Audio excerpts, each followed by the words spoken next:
Iran के राष्ट्रपति Khamenei ने साफ साफ मना कर दिया है, जो अयातुल्ला खामनेई जो ईरान के नेता प्रमुख नेता हैं, कि हम अमेरिका के साथ नहीं झुकेंगे, हम अमेरिका के दबाव में नहीं झुकेंगे और ईरान अभी युद्ध शुरू हो चुका है और अगर अमेरिका ने हम पर हमला किया या अमेरिका ने इजराइल की मदद की तो हम अमेरिका पर भी हमला करेंगे। वहीं न्यूयॉर्क टाइम्स, CNN जैसे मीडिया हाउसेस का कहना है कि जिस तरह का झूठ बोला गया था कि सद्दाम हुसैन के पास खतरनाक हथियार है, परमाणु बम है, दुनिया को नाश करने वाला है, यह भी झूठ है कि ईरान के पास एटम बम है। ईरान के पास एटम बम नहीं है और ईरान चाहकर भी एटम बम नहीं बना सकता है। लेकिन सवाल उठ रहा है कि क्या एटम बम बनाने का अधिकार सिर्फ अमेरिका को है? क्या दुनिया में व्यापार बिजनेस करने का अधिकार सिर्फ अमेरिका को है? यह बड़ा सवाल है और ये हर देश अब उसके प्रति सिंपैथी है। इसी बीच एक और खबर बता दूं, जो कहा जा रहा है कि जो ये खामनेई हैं, इनकी जड़ें भारत से है। यूपी के बाराबंकी में 90 साल पहले इनका परिवार ईरान शिफ्ट हुआ था। खामनेई 86 साल के हैं। इसका मतलब हो सकता है कि खामनेई का जन्म ईरान में हुआ हो, लेकिन उनकी जड़ें यूपी के बाराबंकी से है। ये भी सोशल मीडिया पर खबरें चल रही है। डीवी लाइव ने यह खबर बताया, मैं इसकी पुष्टि नहीं कर रहा हूं, लेकिन दुनिया भर में भारत के लोग गए हैं। Trinath, Fiji, tobacco, Mauritius, America, Canada, सब जगह भारतीय मूल के लोग सत्ता के बड़े बड़े प्रतिष्ठानों पर हैं। तो एक बात तो है कि भारत का मुसलमान न तो दगाबाज होता है न धोखेबाज होता है, वो वफादार होता है। और भारत का मुसलमान का धर्म ईमान जरूर मिडिल ईस्ट से जुड़ा हुआ है, उनकी सारे रवायतें जुड़ी हुई हैं, लेकिन वो भारत के प्रति निष्ठावान है। और ये साबित हो रहा है कि अगर खामनेई की जड़ें भारत से जुड़ी हुई है तो जिस तरह से खामनेई ने दम दिखाया है अमेरिका के खिलाफ, वो तो शानदार है। तो सोचिए। वहीं इसी बीच एक खबर आ रही, मैं आज आपको वो सारी खबरें बताऊंगा, कैसे यूपी में एक कर्तव्य पटेल की हत्या हो जाती है, यूपी में प्राइमरी स्कूल बंद हो रहे हैं। अब टीवी अखबार वाले डैमेज कंट्रोल में जुट गए हैं। कहा जा रहा है कि भारत के प्रधानमंत्री G7 समिट में गए हुए थे, वहां से ट्रंप पहले ही निकल गया, कोई मुलाकात नहीं हुई। अब खबरें चलाई जा रही कि 35 मिनट तक ट्रंप से फोन पर बात हुई है। 12 बार ट्रंप ने कहा है कि मैंने पाकिस्तान से सीज फायर कराया। आज दुनिया जानती है कि असीम मुनीर, जो पाकिस्तान का सेना प्रमुख है, जो आतंकियों का सरगना है, वो लंच और डिनर कर रहा है अमेरिका में। पहले कहा गया डिनर था, फिर कहा गया डिनर कैंसिल है, लंच कर रहा है। तो ये खबर भी बताऊंगा, लेकिन सबसे दुनिया की बड़ी खबर है, सोचिए। अब ये साफ हो गया है कि अमेरिका जो है वो ईरान पर इसलिए नहीं हमला कर रहा है कि उसके पास परमाणु बम है या हथियार बना रहा है या वो दुनिया के लिए खतरा है। दरअसल अमेरिका पूरे एशिया पर कंट्रोल करना चाहता है, खासकर मिडिल ईस्ट पर, जहां तेल है और गैस है, संसाधन है। अमेरिका और चीन के बीच एक रेस है सुपर पावर बनने की। चीन ने धीरे धीरे बिजनेस मॉडल से, बिजनेस के तरीके से चीन ने बर्मा, श्रीलंका, नेपाल, इन देशों पर कब्जा कर रखा है। लेकिन अभी भी साउथ ईस्ट एशिया के सारे बुद्धिस्ट देश, साउथ ईस्ट एशिया के जितने बुद्धिस्ट देश हैं, वो सब भारत के साथ बने हुए, चाहे वो थाईलैंड हो, वियतनाम हो, जापान हो। सोचिए, जितने बुद्धिस्ट कंट्री हैं उनकी चाइना से, यहां तक कि तिब्बत अभी भी लड़ रहा है। तो जितने भी बुद्धिस्ट कंट्री हैं वो भारत के साथ अभी भी अच्छे संबंध हैं। थाईलैंड, वियतनाम, बैंकॉक, और उसके बाद आपको बता दें कि जापान के अच्छे संबंध हैं। लेकिन अमेरिका की कोशिश है कि मिडिल ईस्ट पर कब्जा कर लिया जाए। 20 से 25 मिडिल ईस्ट के देश जो हैं वो ऑलरेडी अमेरिका के साथ हैं, उनके पिछलग्गू हैं। लेकिन 3-4 ऐसे देश थे जो अमेरिका की बात में हाँ में हाँ नहीं मिलाते थे। उसमें पहला देश था इराक। तो सद्दाम हुसैन को बर्बाद कर दिया गया। इराक भारत का हमेशा अच्छा दोस्त था। पहले अमेरिका ने इराक और ईरान को युद्ध करवाया, शिया सुन्नी वाला। जब उससे भी दोनों नहीं बर्बाद हुए तो बाद में अमेरिका ने इराक पर बमबारी करके कब्जा कर लिया। अब वो उसके कब्जे में है। उसके बाद दूसरा एक बड़ा देश था जो उसके कब्जे में नहीं था, वो था सीरिया। सीरिया रूस के प्रभाव में था। तो अमेरिका ने असद को पर हमला करके बमबारी करके उस पर भी कब्जा कर लिया। अब बच रहा है उस रास्ते में ईरान, और यही कोशिश है कि ईरान पर कब्जा कर लिया जाए और देर सवेर बारी तुर्की की भी आएगी। और ये बात अब धीरे धीरे समझ रहे हैं लोग। और इस लड़ाई में जब खामैनी ने कह दिया है कि हम नहीं झुकेंगे और फतह 1 मिसाइल दागे जा रहे हैं, इराक के पास, ईरान को भी हल्के में मत लीजिए, 3 साल लड़ने के लिए उसके पास मिसाइल है। 40 साल से वो प्रतिबंध झेल रहा है, और इस प्रतिबंध के दौरान तमाम पहाड़ी गुफाओं को काटकर उसने अपने मिसाइल्स डेवलप किए हैं, और उसके पास कम से कम 10,000 मिसाइलों का जखीरा है। सोचिए, अमूमन रोज 25 से 30 मिसाइलें दागता है ईरान, दागता है इजराइल पर। 7 देश पार करना होता है, 2000 किलोमीटर की दूरी है ईरान और इजराइल की। पहले उसे इराक, जहां अमेरिकी फौज है, वहां पार करना होता है, फिर उसको सीरिया पार करना होता है, फिर जॉर्डन पार करना होता है, फिर उसको लेबनान पार करना होता है, फिर उसको गजा पार करना होता है। और गजा और फिलिस्तीन पर हमला इसलिए किया गया था कि ईरान पर हमला किया जा सके।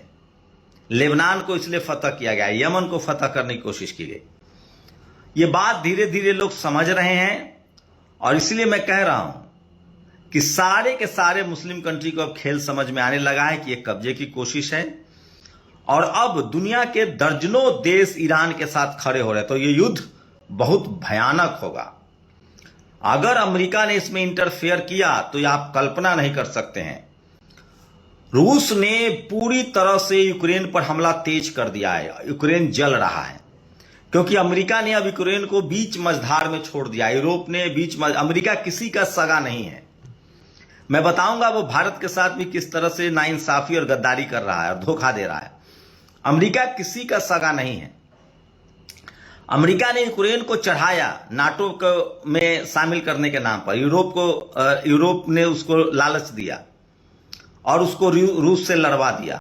नतीजा, यूक्रेन अब बर्बाद हो रहा है।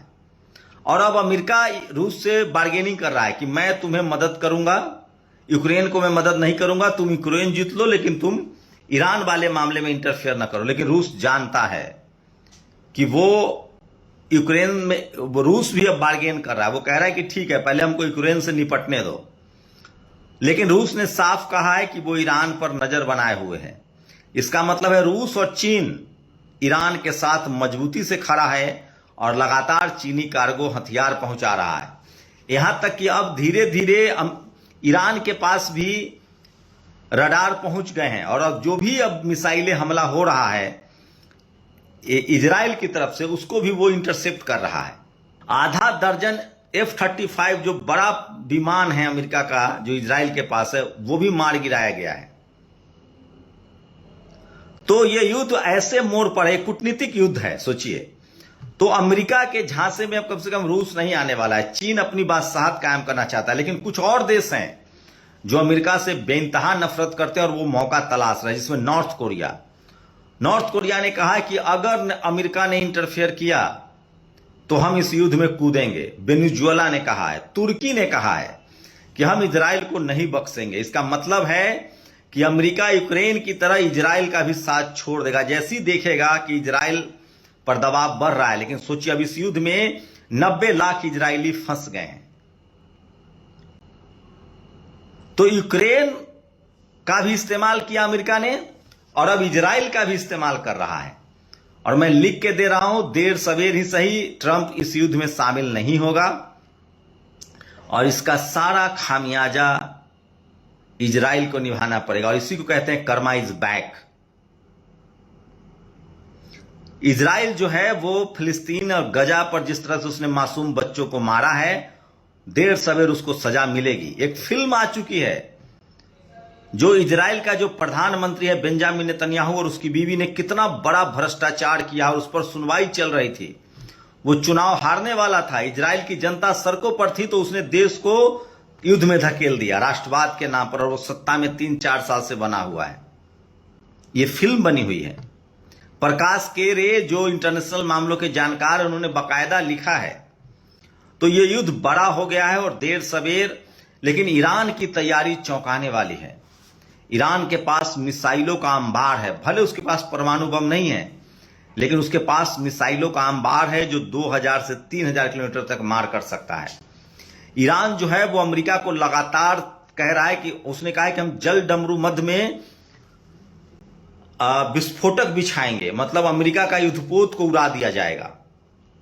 अमेरिका भी इस युद्ध में खुलकर नहीं आ सकता है, क्योंकि आना होता तो आ गया होता, और लड़ाई तेज हो गई है। फतह ये का इस्तेमाल किया जा रहा है, और खामेनी ने कहा है, जिनकी जड़ें कहा जा रहा है कि यूपी के बाराबंकी से है, उनके परिवार के लोग ईरान शिफ्ट हुए थे 90 साल पहले, और खामेनी की उम्र 86 साल था, मतलब खामेनी का जन्म ईरान में हुआ है। तो लोग कह रहे हैं कि किस तरह से ये युद्ध जो है वो भयानक मोड़ पर है, और सब कुछ पानी की तरह साफ है, और बहुत सारे देश जो हैं वो अमेरिका के खिलाफ अब इसी मौके का इंतजार में हैं, और वो चाहते हैं कि ईरान इस बार आर पार की लड़ाई लड़े। खामेनी ने कह दिया है कि हम पीछे हटने वाले नहीं हैं, हम इस युद्ध को अंजाम तक ले जाएंगे, और अगर अमेरिका ने हम पर हमला किया या अमेरिका ने इजराइल की खुली मदद की तो हम अमेरिका पर हमला करेंगे।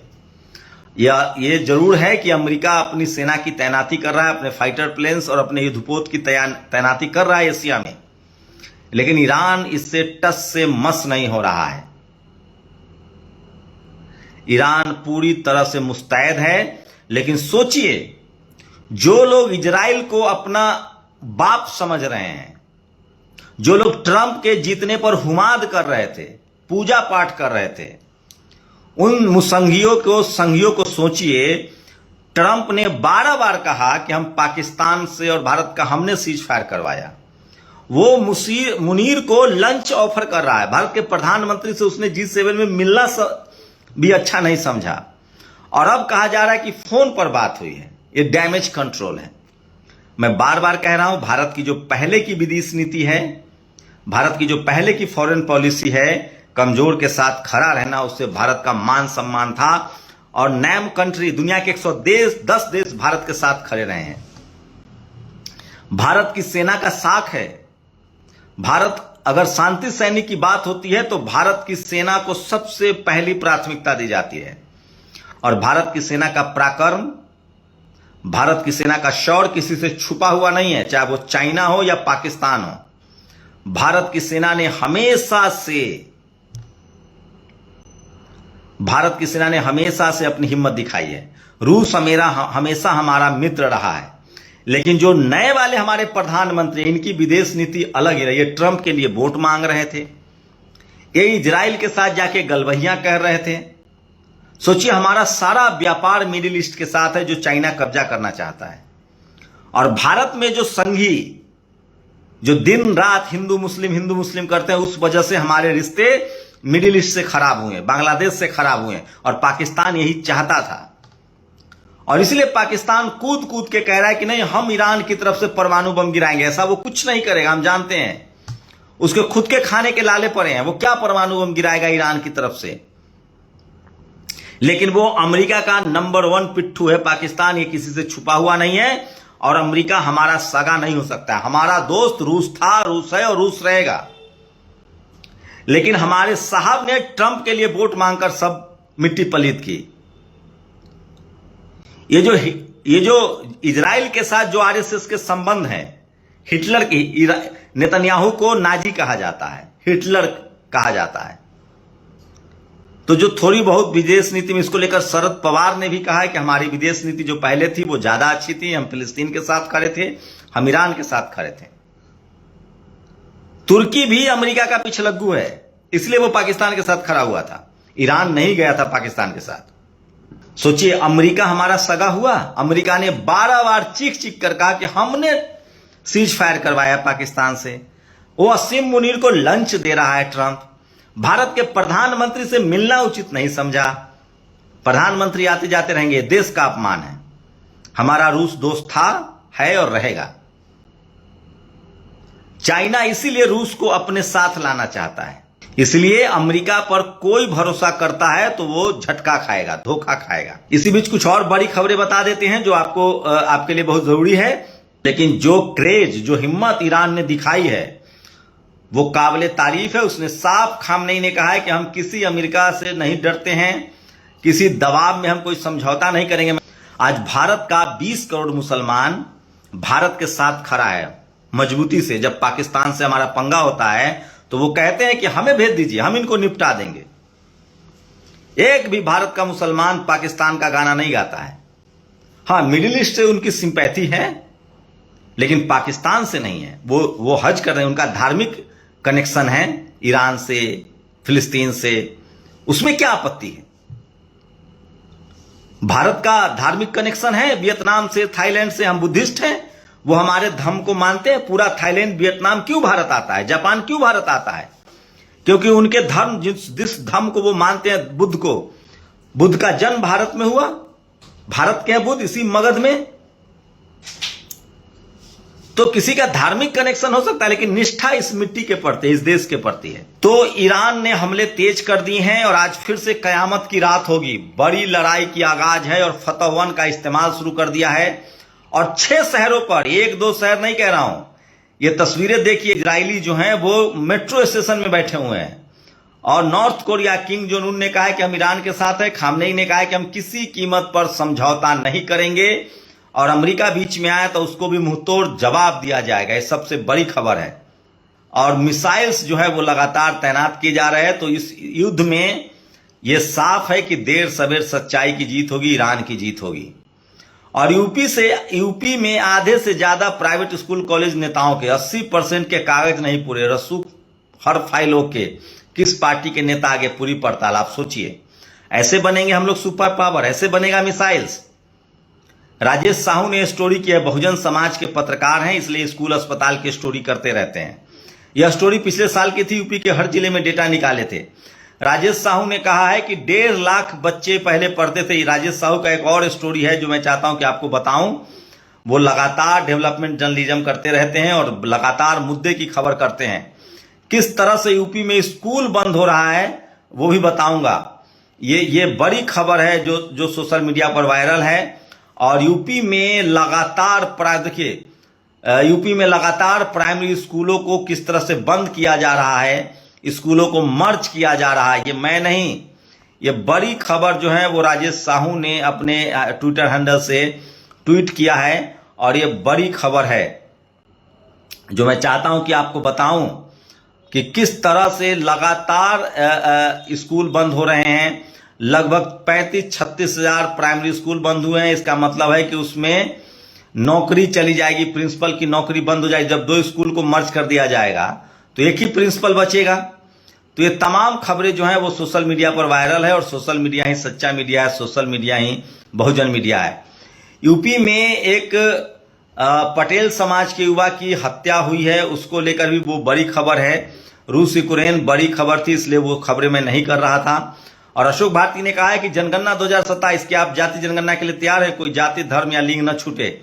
उन्होंने कहा कि अपनी जाति जरूर गिनवाएं। ये बड़ी खबर है जो सोशल मीडिया पर वायरल है। और सोचिए, बिहार में नीतीश कुमार को हाईजैक कर लिया गया है। नीतीश कुमार के राज में उनके एक सांसद हैं जो बीजेपी से आए हैं, झा जी, संजय झा। उनकी बेटी जो है, 2 बेटी सीधे सुप्रीम कोर्ट में काउंसिल बन जाती है। वोट नीतीश कुमार दलित पिछड़ों का ले रहे हैं, काम कर रहे हैं सिर्फ झा जी का। संजय झा, विजय चौधरी, दीपक कुमार, ये सब बिहार में सरकार चला रहे हैं। नीतीश जी का सिर्फ चेहरा है। तो ये पिछड़ा अति पिछड़ा को जरूर समझना चाहिए कि बिहार में नीतीश कुमार सिर्फ मुखौटा रह गए हैं, उनकी मानसिक स्थिति ठीक नहीं है और लूट मची हुई है। सवर्ण ब्यूरोक्रेट्स, सवर्ण नेता वहां हमेशा से विजय चौधरी, ललन सिंह और संजय झा का वर्चस्व है। दलित पिछड़े नेताओं की कोई पूछ नहीं है जेडीयू में। नहीं भरोसा हो तो अपने दलित पिछड़े नेताओं से पूछ लीजिए कि क्या वो नीतीश कुमार से मिल सकते हैं। ये बड़ा सवाल है और इसका इस बार के चुनाव पर सीधा सीधा असर भी पड़ेगा। तो ये तमाम बड़ी, ये देखिए, बदायूं के एमकॉम के छात्र कर्तव्य पटेल की सरेराह गोली मारकर हत्या कर दी गई। आरोपी सौर्य ठाकुर को अभी तक गिरफ्तार नहीं किया गया है। ये सूर्या समाजवादी ने लिखा है। दुनिया में कितनी भी मुसीबत आ जाए, लेकिन यहां जातिवाद नहीं रुकता है। जब भारत पाकिस्तान का युद्ध हो रहा था तो भी हिंदू मुस्लिम और जातिवाद हो रहा था। खबर है कि ईरान के पास 30 दिनों तक का मिसाइल है और न्यूयॉर्क टाइम्स ने कहा है कि कोई परमाणु बम नहीं बना रहा था ईरान, ये कब्जा करने के लिए उस पर हमला किया गया है। तो ये तमाम बड़ी खबरें हैं जो सोशल मीडिया पर वायरल है। एक और अच्छी खबर है, यूएई के मशहूर डॉक्टर और लुल्लू मॉल के मालिक यूसुफ अली के दामाद डॉक्टर शमशीर बैलिल ने अहमदाबाद एयर इंडिया हादसे में मारे गए डॉक्टरों और मेडिकल छात्रों के परिवार को 1-1 करोड़ रुपए का मदद करने का ऐलान किया है। ये एक अच्छी खबर है और इजरायलियों में दहशत है, भाग रहे हैं वो घर छोड़ के। और क्या ही दौर है, प्रधानमंत्री जी के चुनावी दौरे और भाषण के मद्देनजर शैक्षणिक गतिविधियां प्रतिबंधित। सोचिए 20 जून को प्रधानमंत्री जो हैं वो आ रहे हैं बिहार, और उस दिन स्कूल कॉलेज को बंद कर दिया गया है। ये सबसे बड़ी खबर है। लेकिन एक खबर के साथ खत्म करूंगा कि किस तरह से यूपी में नौकरियां खत्म हो रही है, स्कूलों का मर्ज किया जा रहा है। लेकिन एक और खबर जान लीजिए, बिहार में आरएसएस कोटे से भर्ती हो रही है।